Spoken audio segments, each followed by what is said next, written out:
afternoon. Good afternoon. Yes, my name is Asha Castleberry Hernandez, and I am so delighted to be here. So I want to first thank you so much to Chautauqua Institution as well as the African American Heritage Institute for hosting me. This is such a treat. I'm originally from New York, Westchester County area near the Bronx, and I know some of you know about that area. Yes. And so it's my second or third time in upstate New York, and this is just amazing. It's beautiful up here, so such a treat. My family is enjoying the experience. So yes, so I'm here today to discuss U.S. foreign policy in the Middle East and discuss my extraordinary experiences as a frontliner engaged in U.S. foreign policy in the Middle East, and my perspective on where we are in terms of now, and present a way forward on where we should be, and then also discuss some historical context as far as how we ended up where we are now. So it's so delightful to share this perspective because many people believe it's quite different compared to others, especially for the fact that I spent over 3 years or more in the Middle East. And so if you want to learn more about my experiences in the Middle East, you can always purchase my book at Amazon. Chapter 6 discusses a lot of my experiences in countries, especially in Kuwait, Iraq, and Jordan. So it's an amazing memoir.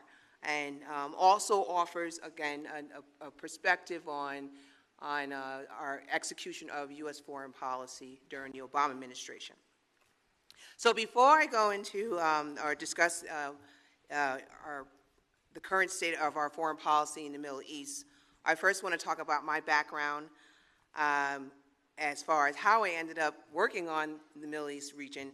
And one thing I will say goes all the way back to 9/11. Yes, I am the 9/11 generation, post 9/11 generation. When I was in 11th grade, I remember when 9/11 happened, and it impacted many of our communities around that time. And what was quite different compared to what you see now is after many of us in the neighboring communities experienced 9/11, many of us wanted to join the U.S. military, including me. So I joined the U.S. military around that time. My first approach was to join the Army ROTC program at Hampton University, a wonderful HBCU.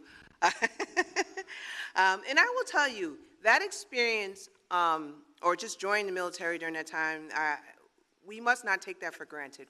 Why is that?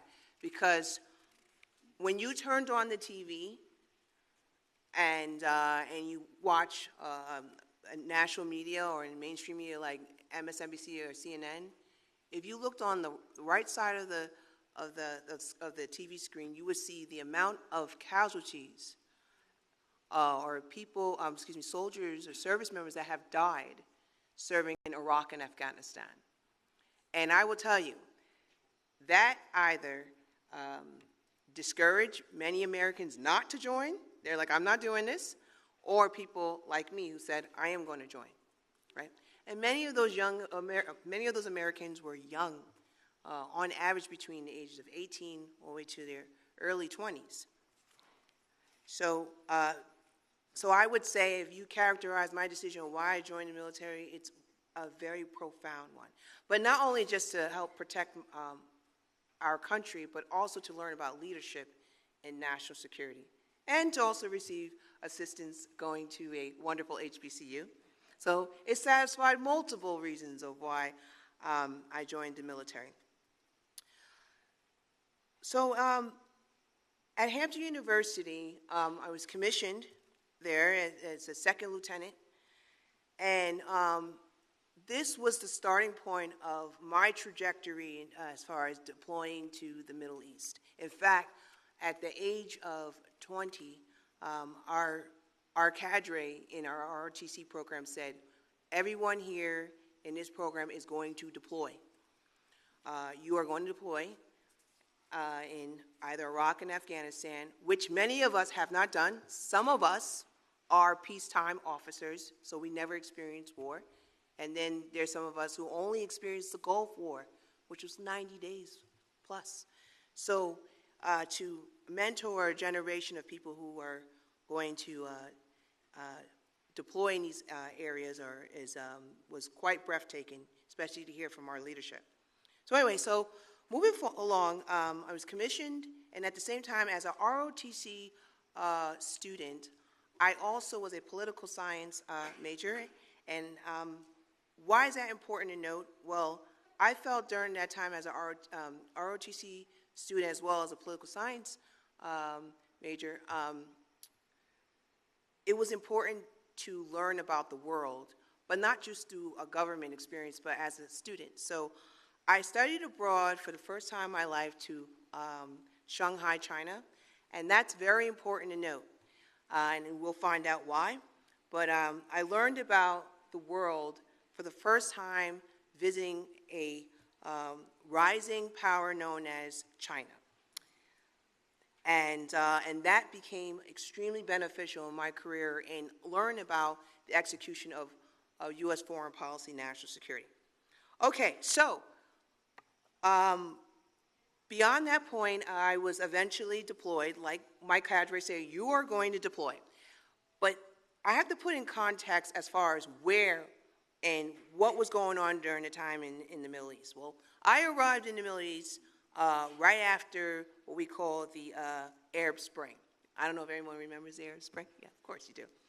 And the Arab Spring pretty much was just a disruption in terms of the people in the region that wanted better governance. And they were very action-oriented as far as protesting throughout the region just for better government services. And it was sparked in Tunisia by a young man who was just extremely depressed and felt really bad about life, especially as an entrepreneur. And he pretty much burnt himself in front of a government building and just disrupted, well, it provoked many people in the local area to be more concerned about just how the government is treating the people and the maltreatment overall. So he was symbolic of that moment. Well, anyway, the Arab Spring pretty much swept through from North Africa going all the way into the rest of the Arabian Peninsula and in the Gulf region, all the way out east to Pakistan, where you saw just protesting and the people demanding for just better governance and better treatment. And what was interesting as a result of the Arab Spring, there were outcomes that happened as a result. And one of them is, well, a couple of them I would like to note is the Syrian crisis. The Syrian crisis was born out of the Arab Spring. So you saw significant instability where the Bashar al-Assad regime tried to hold on, and then eventually the people were able to push them out in significant areas in Syria, but they maintained their stronghold in Damascus and other parts of Syria. Then also significant leadership changes in Egypt, right? Where you eventually saw President Morsi ended up as being part of the leadership, and then he was ousted eventually. Then, of course, instability in Libya, where Gaddafi was pretty much removed by the no-fly zone policy orchestrated by the United Nations. Then more instability in Iraq and other places like Jordan and the Gulf region. The Gulf region, I would say, experienced something a little bit different in terms of just at the minimums protests, but you start to see definitely major symptoms or impact in Egypt, Libya, Syria, and other places. So here as a young junior officer going into the Middle East, my assignment was to ensure that we maintain our allies and partners, that we were able to work very closely with them on security programs. And this was an interesting time. Not only the Arab Spring happened, but we were still experiencing the withdrawal from Iraq. So President Obama, during the time, Of course, he won for many reasons. One of them is because we're drawn from Iraq, right? We're closing down the war there, and as well as Afghanistan. So Iraq was happening in terms of the withdrawal, but President Obama also said that we're withdrawn from Iraq, but that does not necessarily mean we are going to be completely removed from the Middle East. So President Obama decided that we're going to just shift our troops down to critical areas like the Gulf. So that's what brings into context the background of my experience, where I was assigned to work on security cooperation as a result of Obama's strategy to make sure that we maintain relationships in the Middle East, mainly in the Gulf region. And also, another objective was to continue to counter Iranian aggression. So what was so fascinating about my experience working with our local partners is that as a woman, I was assigned to do it, right? And I said, wait, maybe the Department of Defense made a mistake here. There's no way, right? A woman? Why would they listen to a woman, right? Here comes that American myopic perspective, right? And as a result of working with many of our local partners and allies, I succeeded. And in fact, I learned a lot about how the power of women in the military as far as building up relationships, working on critical engagements like military exercises. So I worked on so many different military exercises, whether they were bilateral, multilateral, with our Gulf allies, as well as with Jordan and the Iraqis. So I also learned about the tool of how important it is to be engaged with diplomacy as well as defense at the same time. So there was a lot of diplomacy involved in my work, and so on average, what I did, I worked very closely with the Department of State, different embassies, as far as how we can effectively maintain our relations in the Middle East, mainly in the Gulf region. So again, a black woman working with our Arab Muslim military leadership, working in institutions that are equivalent to the Pentagon, with the leadership there on how we can move forward not only in military exercises, but effectively counter Iran, and also looking into what could we do moving forward as an element, as a multilat, when we work with other regional players in the area of interest. So it was just quite fascinating, the power of a woman, and please remember that. If you can't remember nothing in my speech, that's very important, right? So, but going back to the Iranian aggression, it's a real deal, right? Which drove many of our allies and partners crazy. In fact, Hillary Clinton best described it as Iran was executing what we call an arc of instability, where that instability extended from Tehran all the way into Baghdad, all the way up to Beirut, and then if you go south, Tehran all the way into Yemen, right? So there was lots of malign activities that were just scattered everywhere, and then there was a lot of terrorist cells activities happening within the Gulf region. And so again, this was all about security cooperation and countering Iran, building out an effective military or conventional deterrence in the Middle East. Well, as I was engaged in security cooperation for quite some time, that ended up just completely, ended up no longer doing that work because something really significantly happened in Iraq. In fact, roughly around 2014, a black snake came right out of Syria and into Iraq, and pretty much took over Iraq, about 70% of its territory, and that black snake is known as ISIS. So ISIS came into Iraq and took over significant areas, and in fact, it was easy for ISIS to do this because during that time, the Iraqis were not proud to be Iraqi. They lost pride as far as serving their country or just being Iraqi. There was a lack of national reconciliation between Sunni, Shia, and the Kurds. Just a lot of instability, and a lot of it was actually fueled from the Arab Spring, and then continued to further destabilize Iraq over time.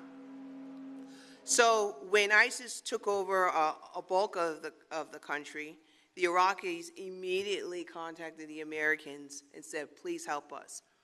That's an interesting point. Why is that? Because we spent 20 years working with them. At that time, it might have been more than 16 years working with them. We built a lot of relationships with the Iraqi leadership. So it was easy for them to reach out to us and say, please help us, and we did. So I was part of the first wave to go into Baghdad and work with the Iraqis. It was very depressing. Many of them have lost their homes. They lost their pride of being Iraqi. And they were losing a lot of their counter-offensive missions. But I was actually there helping to advise and assist to where they actually won their first one in Tikrit. And that was an amazing experience because they spent about 7 months just losing territory after territory, and ISIS was just holding that area, holding multiple areas, and it was very hard for them to fight back. And I'm not sure if you also remember when ISIS took over Iraq, many of them engaged with ISIS, dropped their weapons, and ran away. So we had to help boost their morale in Iraq, and in fact, there was a political element to it to where the Iraqis needed new leadership. And they ended up with a new leader, Prime Minister al-Baidi, which helped them somewhat boost their morale of fighting back for their country and becoming more patriotic and as far as being Iraqi. So ISIS is important to note when it comes to our foreign policy during that time because the United States was still engaged in counterterrorism work. Right? So by the time I left the region, we were still engaged in the fight against ISIS. ISIS continued to take on some critical areas, mainly in Iraq, but in Syria. But the local Iraqis were able to push them out of Iraq, go into Syria, then they start to lose more territory in Syria, then shifting into Africa. So the United States is still involved at the time involved in counterterrorism. But then you start to see a shift in U.S. foreign policy, right? So now President Obama's presidency is pretty much over. We have a new president, President Trump, and then in 2008, his Secretary of Defense at that time, Secretary of Defense James Mattis, this was the first time that the United States announced that we are shifting some priorities here. We are now engaged what we call the era of strategic competition. And everybody was like, well, what is that?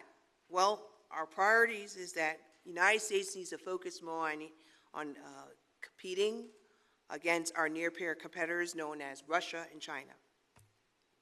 And he even distinguished the two where he said, Russia is the way we're going to engage with them, the timing and the resources we're going to use is going to be a little bit different, but a lot more short-terming, versus China is more the enduring competitor, And then General Mattis even explained how these two will align together. They'll be in alignment to work together as far as eroding American power around the world. And he was right. You started to see the intensity in terms of strategic competition more after his speech. So looking at strategic competition, I will say, regardless of who's in power, as far as who's the President of the United States, this is a policy continuity initiative, right?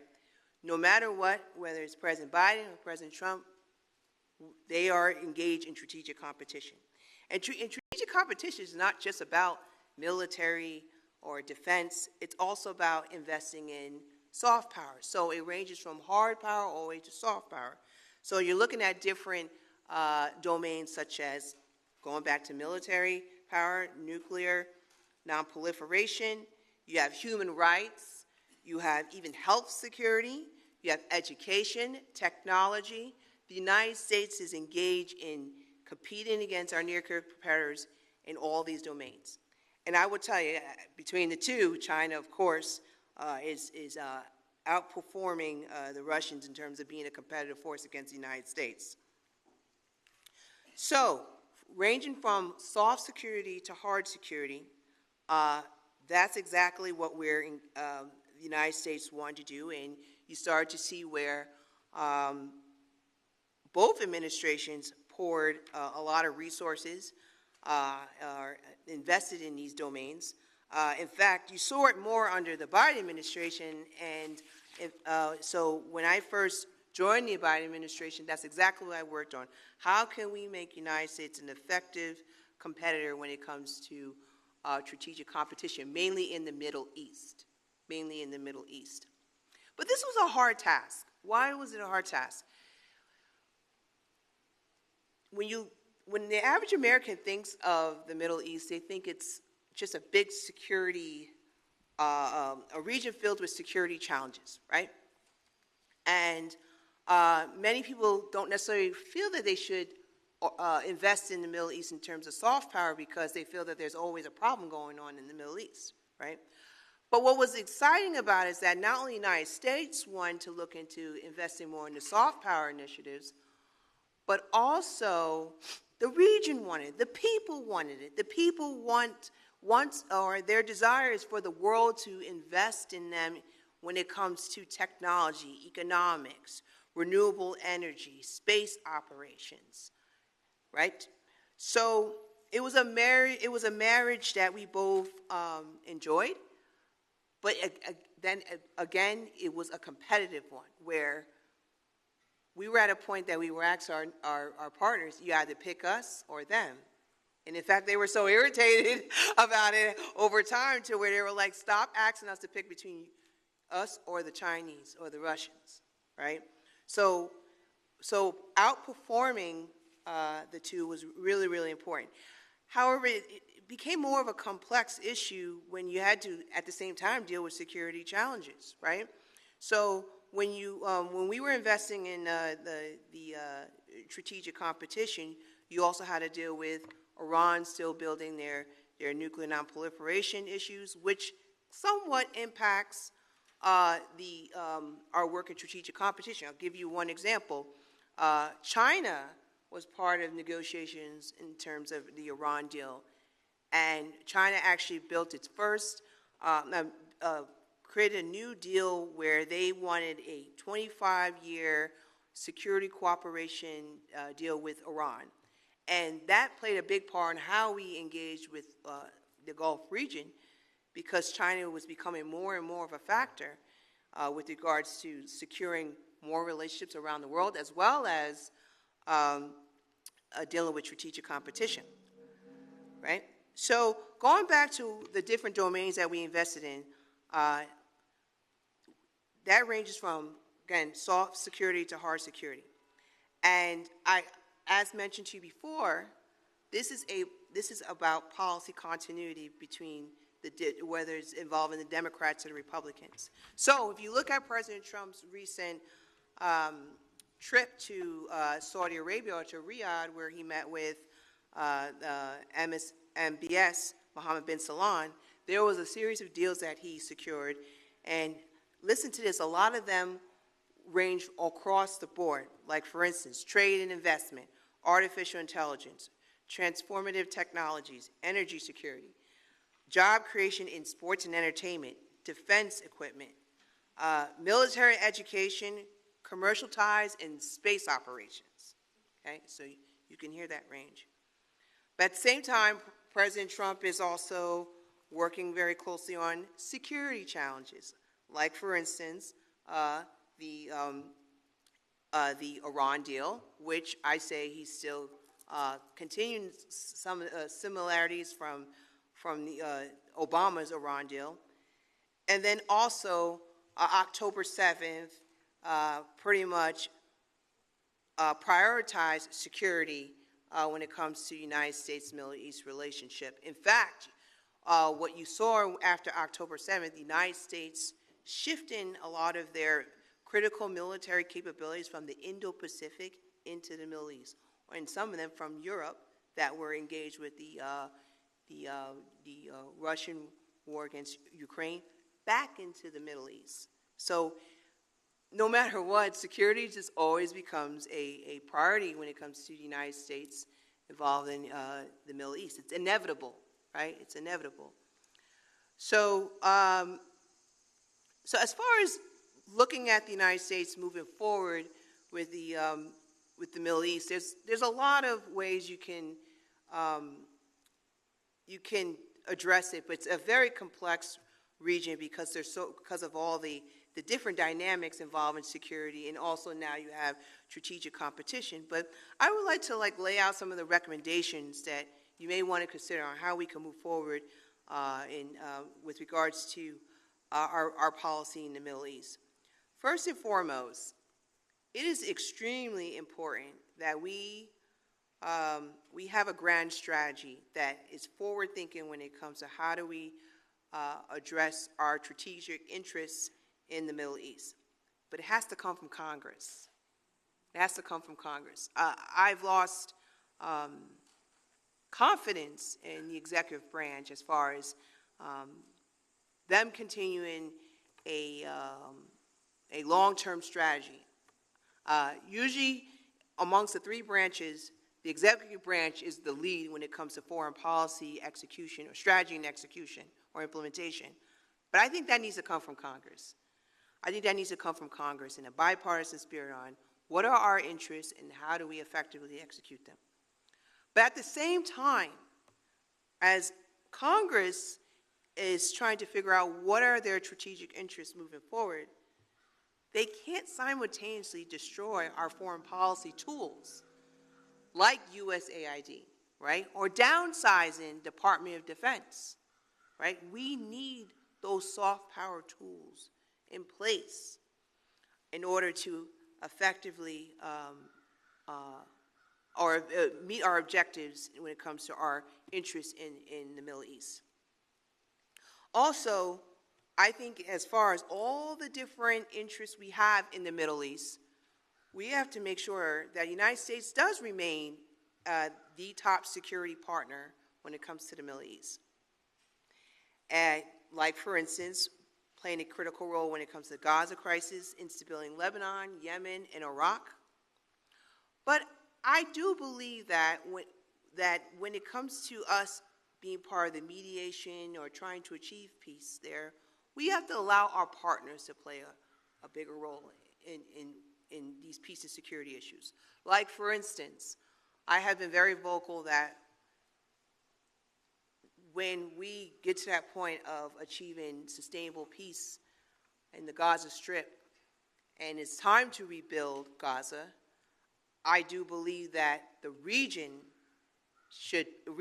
players should play a part in rebuilding Gaza, the reconstruction part of it. The United States should have take a backseat when it comes to rebuilding Gaza.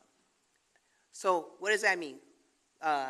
Countries like Saudi Arabia, Jordan, and the Gulf region to play more of a part than the United States when it comes to reconstruction, right? Also, too, when it comes to our interests in moving forward with our in the region, we should definitely continue to invest in soft security issues. I think that's what's going to make the region lean more towards us.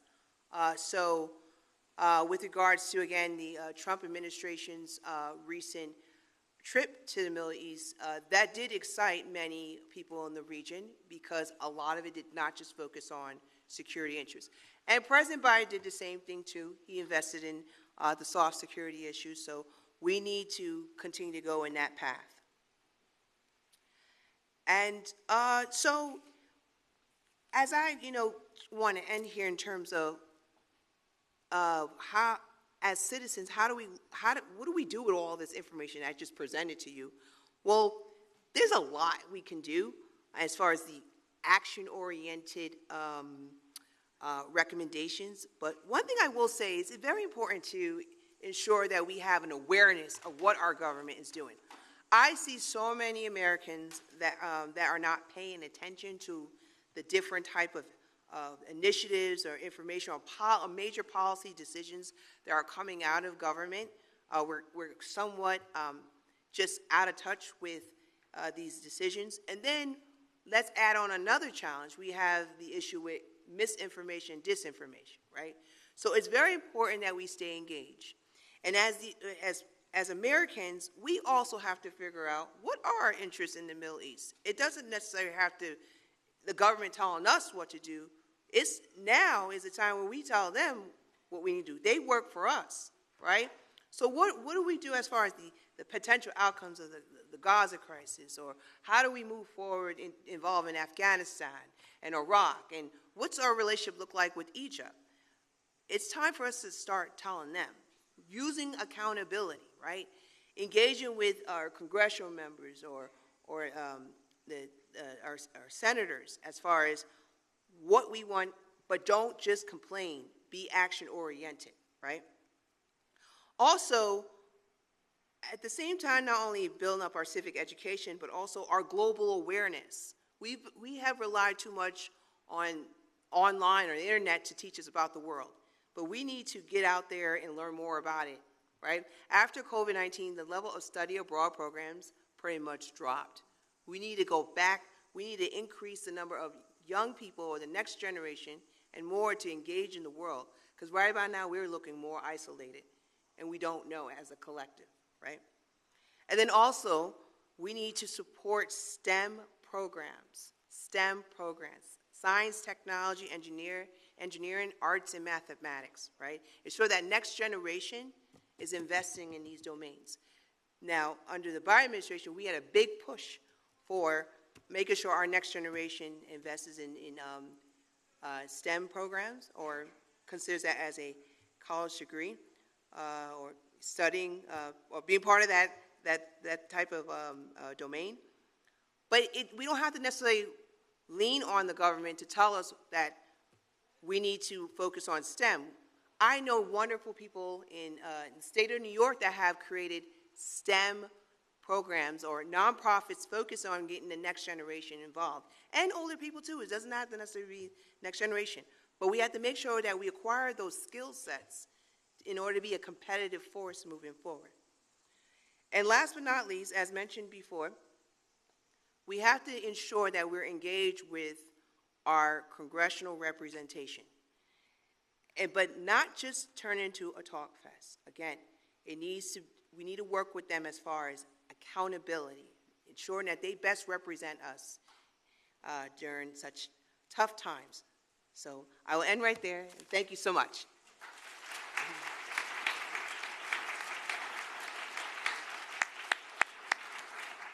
So I'll start it off as we're waiting for questions to come in. When we were at your reception, there was a lot of questions that came in, but one of them that struck me interest, you talked about STEM, but we also had questions and talked about the civic education that we no longer provide for our students and geography.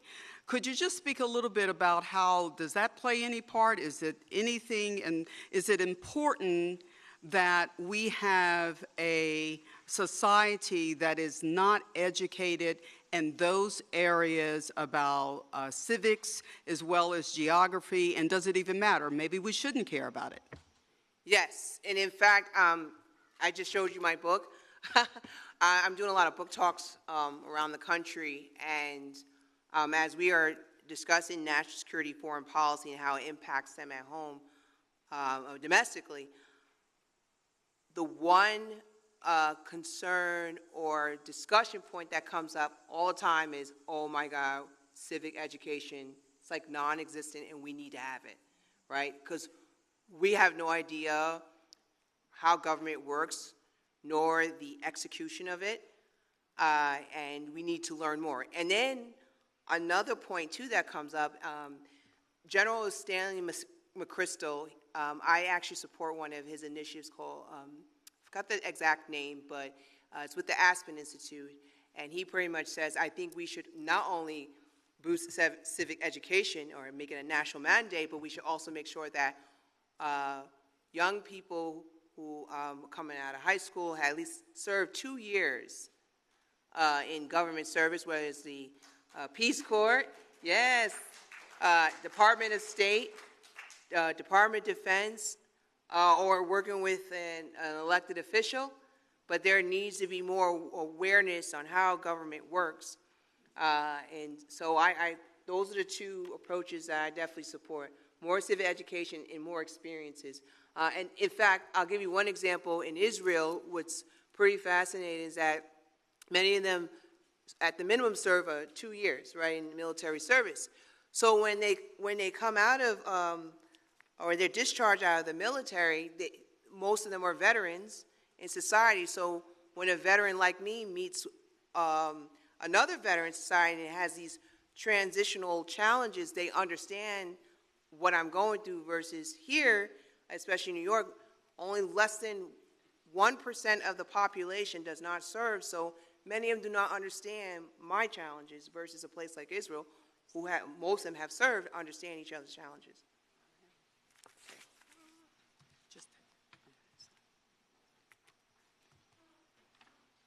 Okay, let me get to this next question. Should the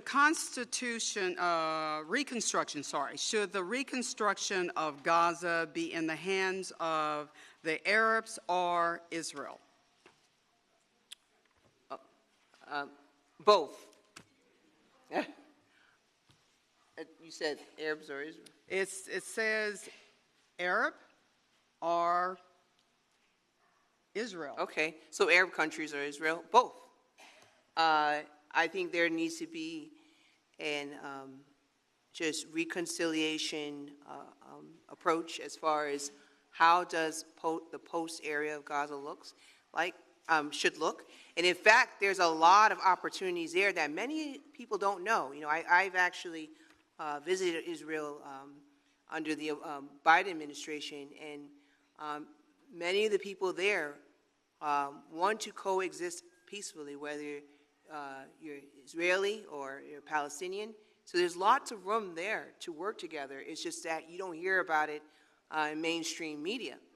So, and then there's a lot of discussion as far as reviving the two-state solution.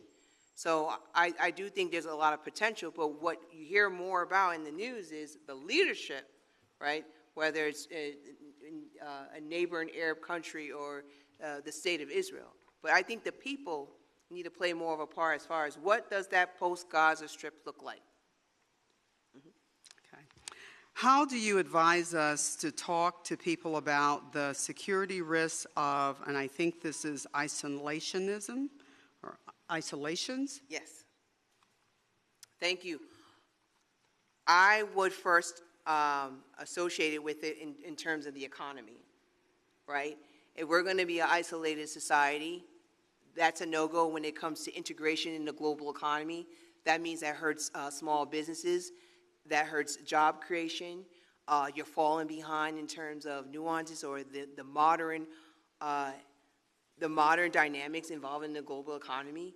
We need to work with other countries as far as understanding the modern approaches in terms of the global economy. Like, for instance, cryptocurrency is now being normalized, right? We can't, as Americans, learn about cryptocurrency by ourselves. We have to work with other countries like Brazil, like China, and others in order to understand how do we adapt to digital currency. And you saw that play out recently, in fact, with the administration, also at the BRICS Summit, where many of them discussed digital currency, and you cannot do that alone. So you will lose money, right, or become less competitive. You will hurt more small businesses if you're not more integrated in the global economy which means there's no point of isolationism.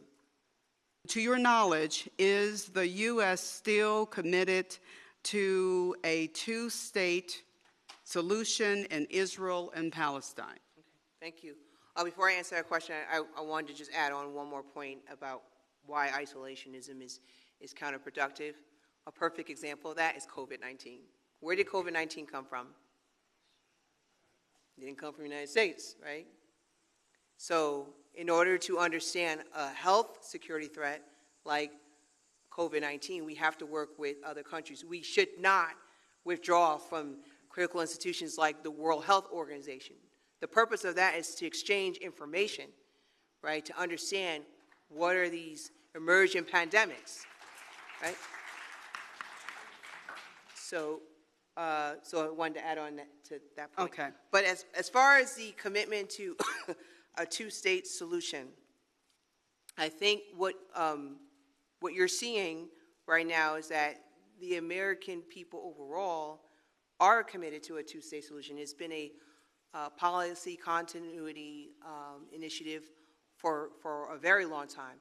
The problem with the two-state solution is that whatever we're trying to achieve here does not show up in the field, right? There has been a lack of accountability as far as what comes along with the two-state solution. So where we're not at right now involving two-state solution is reviving it, right? I think with the current administration, I haven't really seen much language as far as reviving the two-state solution. But I think we're getting to that point. So, but if we do, the results have to show up in the field. They have to show up. Because what you saw over the years is that there's been some stagnation involving the two-state solution where we aren't really making progress. So moving forward, we need to not only revive it, but also ensure there's a policy accountability that's part of that process. Okay, we're going to try that question again. In southern red states, what do you suggest beyond individual acts of defiance and education of our children? The stakes are redistricting and leaving us handicapped. So what do you suggest beside those two themes? Well, I do like the Texas approach. Where in order to fight, you have to meet them where they are. So I think that it raises the level of seriousness as far as being concerned with redistricting. Also, too, you have to look into, in Congress, how do we pass a law that prevents what's happening, like what you're seeing in Texas. So there's a law that definitely needs to be passed in order to prevent that from happening in Congress. And then we have to raise awareness using new media. New media is very important. What is new media? Well, that's, podcasting, using Spotify, as well as, like TikTok, IG Live. You have to bring it to where an information environment where a lot of Americans are consuming. Just talking about it in mainstream media, whether it's CNN or MSNBC, it's not working. You have to really, really raise awareness using both, right? The mainstream media as well as new media. But what we're seeing more and more is that Americans are consuming and trust more of the new media than mainstream media. And that's where you can win the hearts and minds and educate them about redistricting. And then find an influencer, too, that can raise that awareness. I mentioned yesterday how, as a veteran, when we were fighting for the PAC Act, we were standing in front of the Senate, and it did not pass. It was just pretty much a difficult moment for us. But when we were out there and Jon Stewart decided to protest with us, that was a game changer. And guess what? The PAC Act passed. So find a powerful influencer that engages in this topic, especially in new media, to help raise awareness and create a strategy where you could collectively address the issue. And that means working with our young people. Yes. After America toppled Saddam Hussein, then later came the Arab Springs that was seen as progress by the U.S., and are Egypt, Libya, Syria, other Arab nations better off today past the Arab Springs policies or I'm not sure that word. I think it's like policies, economically and economically. Yes. Well, that's still to be determined because and it also varies across as far as the outcomes of the Arab Spring. So in Iraq, what many say is that Iraq was better off with Saddam Hussein there than not. And I've actually heard that from Kuwaitis that said it. That's pretty profound. So in other words, they were better off or more stable under Saddam Hussein than now. So some would say, no, they're worse off, right? Versus if you look at Syria, as of a couple of months ago, where now they have new leadership, there's a possibility that, okay, it was worth it what we went through for the last several years, and now we're having new leadership that can possibly piece back this country, right? So there's a pacing difference, too, when it comes to these different countries as a result of the Arab Spring. So Syria, I would say, I think it was definitely worth it, as you're seeing the current state of it right now. Iraq, not necessarily. And then Egypt, I think it was more worth it in terms of what they went through. Mm-hmm. What 2 or 3 strategies do you think our administration should follow to keep national security intact? First and foremost, don't tear up your national security institutions, please. Okay. Yes. I disagree with dismantling USAID. In fact, that impacted many lives around the world, especially when it comes to humanitarian assistance, medicine, research. So my recommendation to the administration is that do not underestimate soft power. We need soft power in this complex international system, which is quite interesting because the first Trump administration 1.0, he did not dismantle these critical national security institutions, but didn't really invest in them. He kind of left them alone. So, but it tells you that the value of soft power, they don't necessarily see it, and they need to relook into that principle. In fact, you have so many intel reports that tells you that the people around the world are investing in soft security. Why would you not, right? Especially downsizing or getting rid of your implementers is important. So, yes, investing more in your national security institutions, mainly USAID, even FEMA, the State Department is important. That's one. Number 2, United States embracing or working with other countries is not a sign of weakness. It's a healthy approach when it comes to our foreign policy.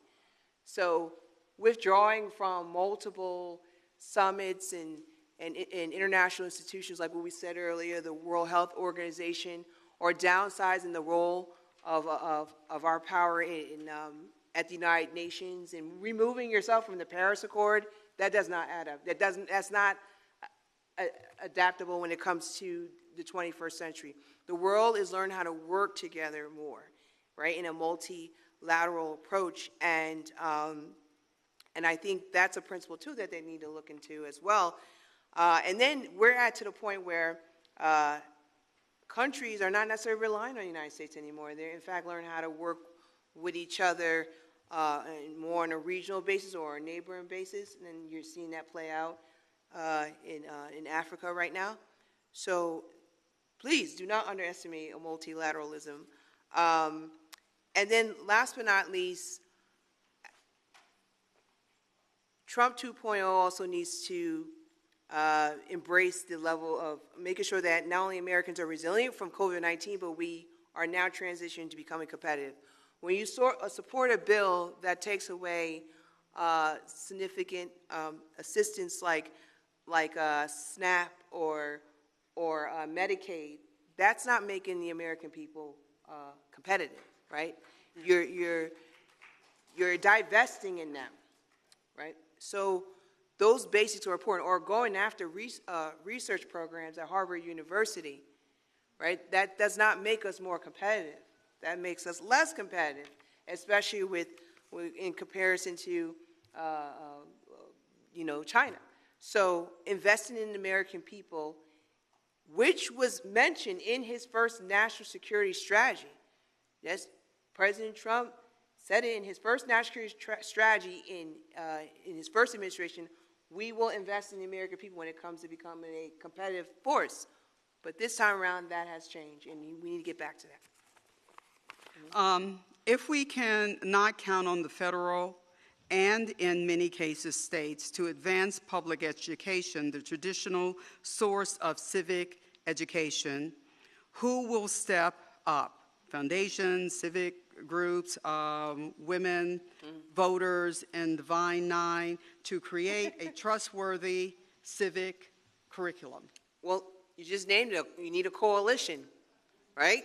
A coalition that shares or embraces a strategic interest of mandating civic education, and in doing so, you have to engage in government as far as making sure that happens. So, especially when it comes to the state government, mandating that we should have civic education, and then if you're able to pass civic education in a specific state, trust me, that's going to influence other states to do the same thing, right? We're kind of seeing that play out with the redistricting, right?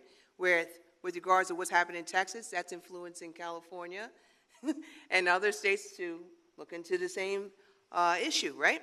So starting local and building up all the way up to the state level, don't believe that it won't necessarily resonate within with the rest of the country. But I would definitely do that. Build out a coalition, ensure that whatever, as far as mandating civic education, you're not just creating talk fests where we need it and don't do nothing. You have to engage with government in doing so. Mm-hmm. You say keep in touch with our Congress and senators. I live in PA. Both our senators are unresponsive to calls or emails. Next step. Oh, interesting. Well, then, again, use new media to expose them, right? And what does that look like? Bring it to everyone's attention online. Tag them, saying you're not listening to me. You keep doing it until they do it. Because that's one thing that politicians don't like. They don't like to be embarrassed, especially online. Mm-hmm. So I think that's one critical topic. Also, what I would do too is, if you have a local congressional member that's not listening to you, go to the one next door and tell them, and then use the neighboring district to influence the district next door. You're seeing that a lot right now in Congressional District 16, 17 down in Westchester County in the Bronx, where they're using 16, 17 to influence each other, right? So I would definitely consider next door or the representation there to help influence the representation there. But new media is definitely a tool that many of them are scared of, especially if you embarrass them. Can you speak to the challenges of being a Black veteran female now in this administration? Yes, thank you.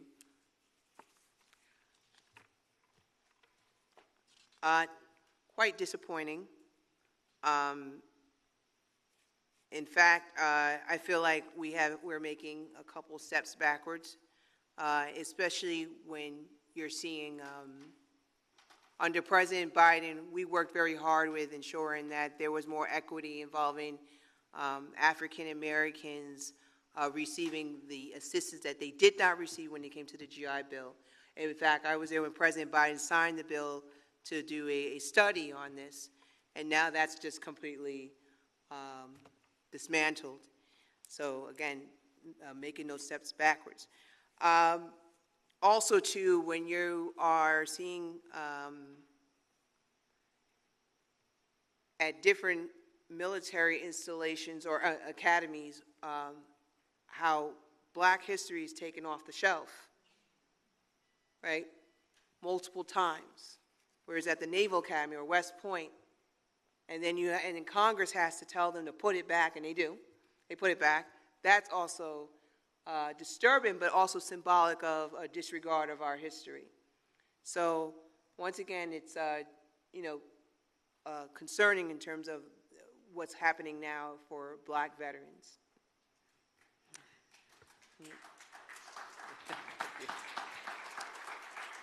STEM is important, but shouldn't our schools teach the history, culture, and arts of the region? Of the region, Millie's? What it says. Yes, absolutely. We should definitely teach about the region. But also, when it comes to global awareness or global education, we should encourage our next generation to explore the region. Michelle Obama said it really well. She said, "I'd rather travel 10,000 miles than read 10,000 books to learn about another country." And she said that in Beijing, China. So not only, yes, we learn about in global education in a setting, in a classroom setting, but also encourage study abroad program, more students to study abroad. Excuse me. All right. I am concerned about what is likely to happen in Iran after our nuclear attack. Iran seems to have a strong culture related to nuclear. I think that's what they were saying again. Can you comment, please? Yes. You said nuclear? Yes, I think Yes, that's okay, what so it is. yes. In 2017, I published a piece about the Iran deal. And it was quite controversial because not many people were on board with the Iran deal. And it makes sense, right? The Iran deal was imperfect, right? But the Iran deal was brought both our countries together, the United States and Iran, to discuss about addressing their nuclear ambition, and it worked. It worked. In fact, by the time at the end of the Iran deal, the Obama administration, Secretary of State John Kerry would meet with Iran's foreign minister on a, I think, biweekly basis to discuss how can we further address nuclear ambition, your nuclear ambition, and address other malign activities around the world. So we were building, I can't say it was a trust relationship, but it was open dialogue, right, that we had with them. That's better than nothing, right? That's better than nothing. So, and then as far as going back to your question, yes, Iranian leadership is very complex. A lot of it, power in Iran is driven by the Ayatollah. And so in some ways it's a closed society. So it's very important that you engage with Iran, then disengage with Iran in terms of understanding those complexities when it comes to their leadership and geopolitical issues. So moving forward, I would say the United States needs to continue to have open dialogue with Iran and not be so hawkish at times, because I think it's not necessarily worth it, right? And then when it comes to our Iran policy, we need continuity. When the Iran deal worked, and then President Trump came in and withdrew from it, it took away so much momentum in terms of ensuring that they give up their nuclear ambition. So that goes back to Congress. Congress needs to make sure that we have a strong long-term policy when it comes to U.S. foreign policy in Iran. Okay, this is a really basically good question, but it's a little hard to read, so bear with me. The Chautauqua newspaper quoted you as saying that if Trump had not withdrawn from the nuclear agreement, he would not have had to bomb the Iranian nuclear facility. Were you aware that Israel had uncovered, this is where it gets tricky, I'm not sure what this word is supposed to be, uncovered blank and files, something in files, the Iran nuclear activities which indicated that Iran was saying one thing to the world, but doing something different?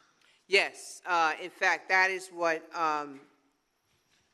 compelled President Trump to bomb the nuclear facilities. In fact,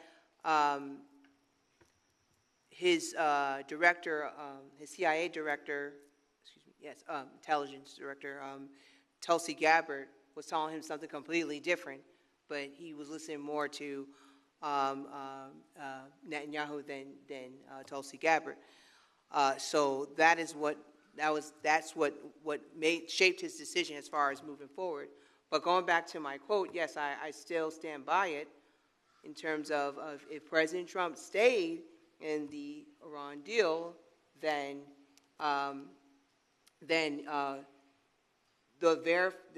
verifying the Iranian nuclear program. But it's not really a nuclear program. It's just like they were almost to the point where they were going to build their first bomb. Checking that, allowing the international community like the IAEA, which they were doing all that time, as far as verifying that they are no longer committed to it, I think would have definitely prevented President Trump from where he is right now in terms of wanting to bomb those nuclear facilities and believe Netanyahu, but he completely dismantled that whole process. And I would say right after he dismantled it and going into the Biden administration, we lost momentum with Iran. We did. They were continuing to build their program because they did not believe in us in terms of, you're not going to stay committed to this, you pulled out. See, the lack of continuity, see what it does? And so to a certain extent, Israel does have some truth behind it where they probably did see some ongoing activities as a result of us pulling out under the Trump administration. Last question. Do you plan to run for Congress again? No, as of now, no. No. My mission in life is to do what I'm doing right now, is to educate the American people about our foreign policy. But as of now, no. That is the end. We thank you. Thank you. Thank you.